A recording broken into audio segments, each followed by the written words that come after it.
ouvir a voz do Salvador.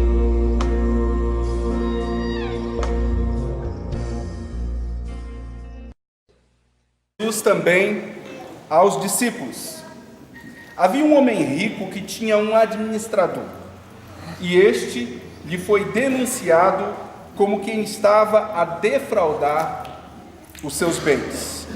Então mandou-o chamar e lhe disse: que é isso que ouço a teu respeito? Presta contas da tua administração, porque não podes mais continuar nela. Disse o administrador consigo mesmo: que farei, pois o meu senhor me tira a administração? Trabalhar na terra não posso, também mendigar tenho vergonha. Eu sei o que farei, para que quando for demitido da administração, me recebam em suas casas. Tendo chamado cada um dos devedores do seu senhor, disse ao primeiro: quanto deves ao meu patrão? Respondeu ele: 100 cados de azeite. Então disse: toma a tua conta, assenta-te depressa e escreve 50. Depois perguntou ao outro: tu quanto deves? Respondeu ele: 100 cordos de trigo. Disse-lhe ele: toma a conta e escreve 80. Elogiou o Senhor o administrador infiel, porque se houvera atiladamente, porque os filhos do mundo são mais hábeis na sua própria geração do que os filhos da luz. E eu vos recomendo, das riquezas de origem iníqua, fazei amigos, para que, quando aquelas, ou seja, as riquezas vos faltarem, esses amigos vos recebam nos tabernáculos eternos. Todo mundo gosta de ser bem recebido. Ninguém gosta de ser desprezado, ninguém gosta de ser deixado de lado. Todo mundo gosta de ter uma segurança.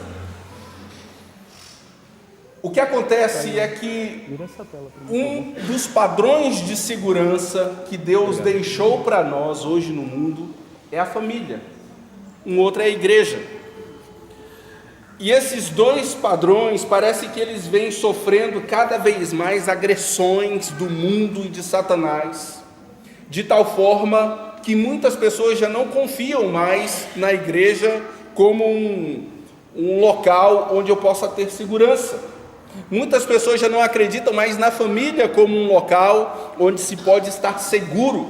Tem muitas pessoas que estão dentro de casa e não têm segurança se amanhã os pais estarão juntos ou não. Muitas esposas que estão dentro de casa morrendo de medo de o que vai acontecer amanhã ou depois. Maridos também têm medo disso.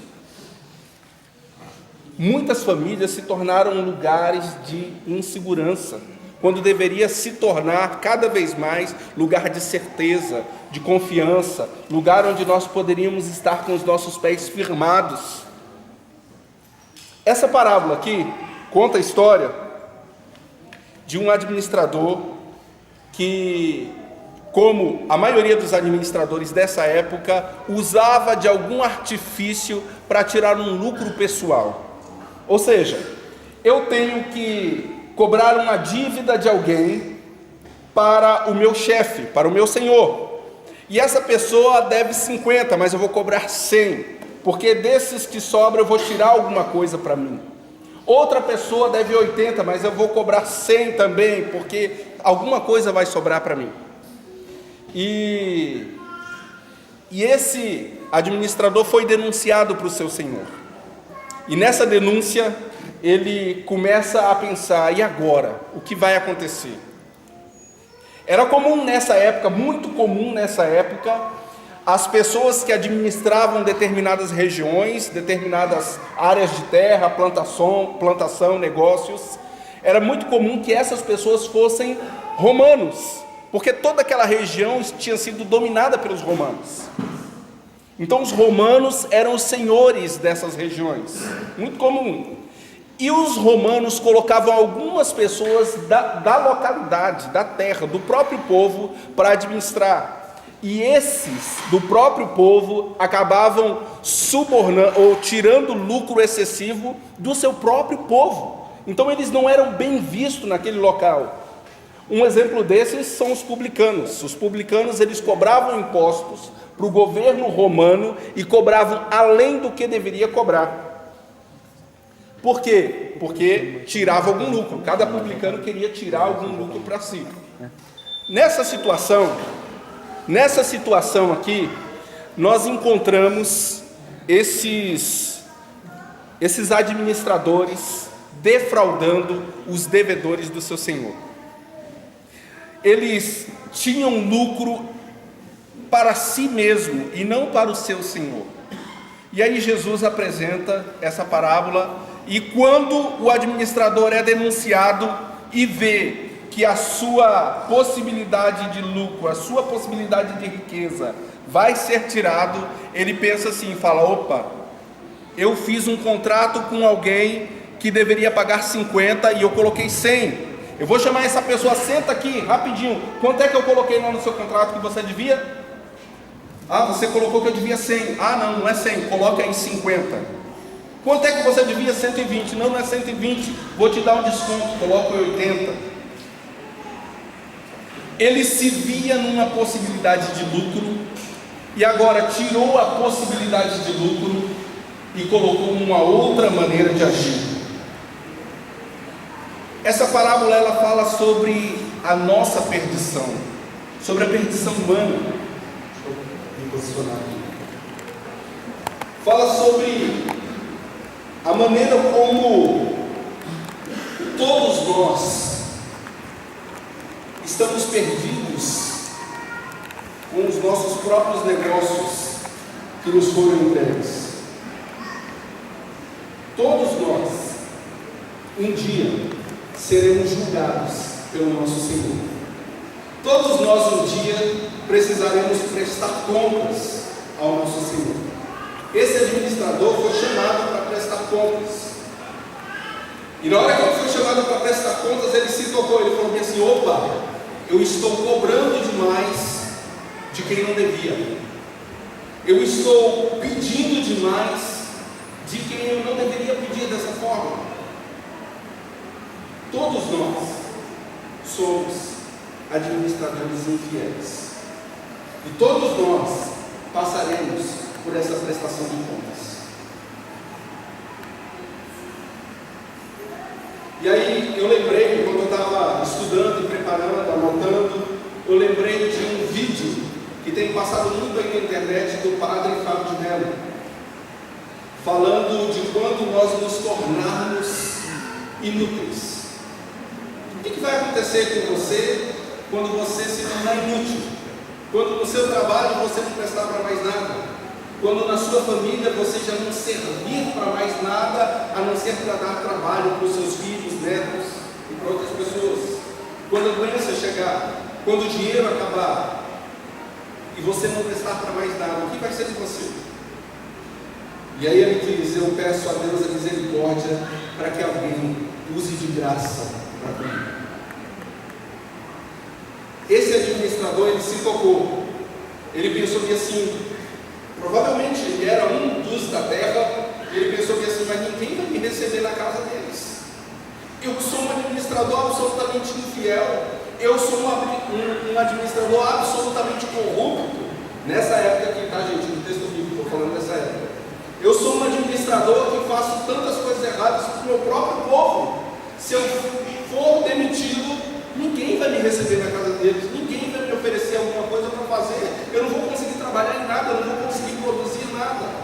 Então, eu vou dar descontos.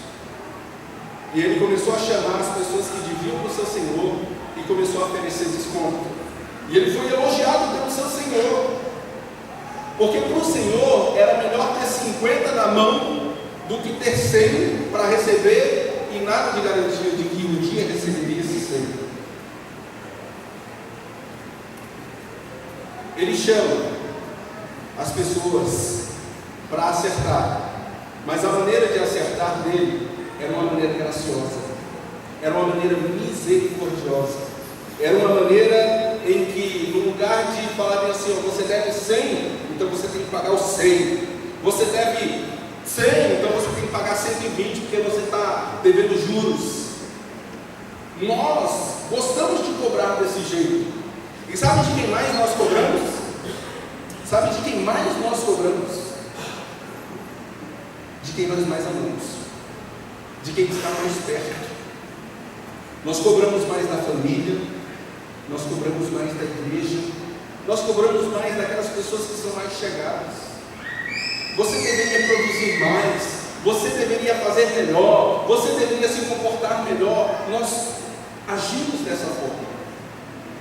E agir dessa forma, no lugar de construir pontes para que essa pessoa produza mais, nós construímos obstáculos que nos afastam uns dos outros. Nós precisamos procurar maneira de revitalizar os nossos relacionamentos. Nós devemos procurar maneiras de cobrar menos do outro e oferecer ao outro mais descontos. Oferecer ao outro mais possibilidade de que o outro possa ter condições de cumprir com aquilo que ele pode cumprir, e não com aquilo que nós queremos que ele cumpra. Especialmente, eu queria que você pensasse na sua casa, na sua família. O tema nosso da igreja esse ano é família, e por isso eu queria que você pensasse sobre família. Você pode aplicar isso aqui na sua faculdade, você pode aplicar isso aqui para os seus alunos, para os seus professores, você pode aplicar isso no trabalho, você pode aplicar na vizinhança, pode aplicar em qualquer lugar, no trânsito. Mas eu queria que você pensasse na família. Será que você tem cobrado? E o texto não está dizendo que não é para cobrar, pelo contrário, está dizendo que é para cobrar. Mas será que você tem cobrado com uma atitude de graça, de misericórdia, ou tem cobrado com uma atitude de quem é infiel, com uma atitude de quem quer extorquir, com uma atitude de quem quer explorar o outro? Será que você tem cobrado dando condições ao outro de realizar aquilo que você está cobrando? Será que você tem cobrado como Jesus cobraria de você? A Bíblia nos chama para isso. Façam ao outro aquilo que você quer que faça para você mesmo. Será que nós estamos agindo dessa forma? Será que nós estamos fazendo isso? É muito fácil nós vemos famílias em que os filhos olham para os pais e veem os pais tiranos, administradores que só querem apontar e cobrar. E às vezes os filhos espantram, porque não tem tudo aquilo para oferecer, pelo menos não naquele momento ali, no momento da instabilidade emocional da adolescência ou da mocidade, no momento da incerteza ou das inconstâncias da juventude. Mas os pais precisariam olhar para os filhos, lembrando que um dia foram adolescentes também, e que quando eram adolescentes eram cobrados de uma maneira que não poderiam render de acordo com a cobrança. Nós precisamos aprender a ser mais misericordiosos, mais graciosos nas nossas cobranças. Sabe por quê? Fazendo isso, nós abrimos portas. Agindo com misericórdia e com graça, nós abrimos portas para relacionamentos, inclusive para a nossa própria vida.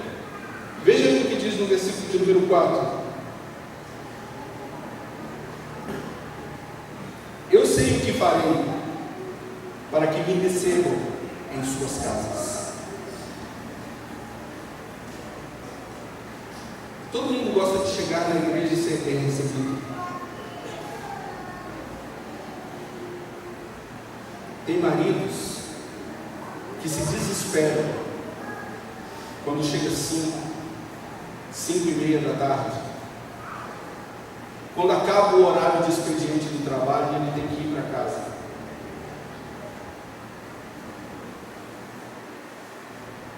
Porque ele sabe que quando chegar em casa só vai ter cobrança. Tem filhos adolescentes que preferem ficar com os amigos adolescentes, que preferem ouvir os conselhos dos amigos adolescentes, porque sabe que quando chegar em casa a única coisa que vai ouvir é cobrança.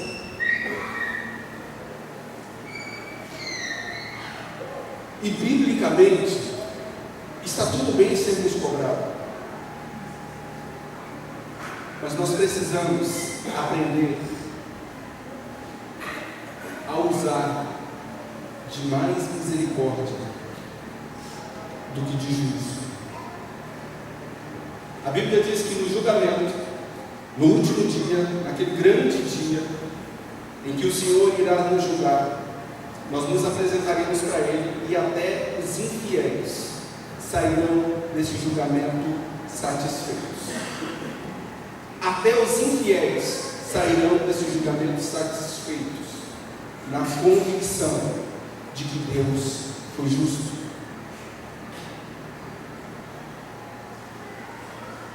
Por quê? Porque a justiça de Deus é permeada de graça e de misericórdia em Cristo Jesus. Quando as pessoas olharem para mim naquele grande dia, no dia do julgamento, e for apontado todas as minhas falhas, todos os meus erros, todos os meus defeitos, todos os meus pecados, e falar bem assim: mas o sangue de Jesus purifica de todo o pecado. Todas as pessoas vão se calar. Quando Satanás apontar para você e dizer assim: mas essa aqui é uma pecadora, ela era uma perdida, era uma falsa, usava máscara, fingia que era santinha, que era crentona, mas o sangue de Jesus cobriu de todo o pecado. Quando o sangue de Jesus é derramado na cruz, é para cobrir as nossas vidas e nos lavar com graça e com misericórdia. Alguém tinha que pagar pelos meus pecados. Alguém tinha que pagar pelos seus pecados. No lugar de Deus jogar os seus pecados na sua cara e cobrar de você, Ele agiu com misericórdia e com graça. Sabe o que Ele fez? Ele pagou a conta. Ele foi além do que essa situação aqui desse administrador. Porque o administrador não podia pagar para todo mundo, nem tinha como, mas Jesus tinha como. E Jesus pagou a nossa conta. Nós precisamos viver com mais graça, com mais misericórdia para com as pessoas que estão ao nosso redor. Porque senão nós veremos cada vez mais filhos se levantando contra pais, pais se levantando contra filhos, esposas se levantando contra marido, marido se levantando contra esposa, porque nós queremos que o outro seja aquilo que ele não pode ser. Nós queremos que o outro seja perfeito, nós queremos que o filho seja perfeito, nós queremos que os nossos pais nunca errem com a gente, que eles nunca se excedam com a gente, mas são imperfeitos, como você. Você que é esposa e fica esperando que o seu marido seja perfeito, pode esperar, não vai ter. Ele é imperfeito, como você também é imperfeita, e ele não pode esperar que você perfeição. Nesse padrão nós podemos cair em duas situações: ou no legalismo, mas a maioria da culpa é dele, a maioria da culpa é dela, eu lavo as minhas mãos. Ou podemos cair na graça e na misericórdia. Eu espero que você escolha a graça. Eu espero que você escolha a misericórdia. Eu espero que você escolha o desconto, o perdão. Eu espero que você escolha arriscar da promissória aquilo que a pessoa que está do seu lado não pode pagar. Porque foi isso que Jesus Cristo fez conosco. E Deus te abençoe. Que você saia daqui essa noite disposto a estender perdão, estender graça, estender misericórdia, especialmente para os da sua casa, em nome de Jesus. Amém? Feche seus olhos.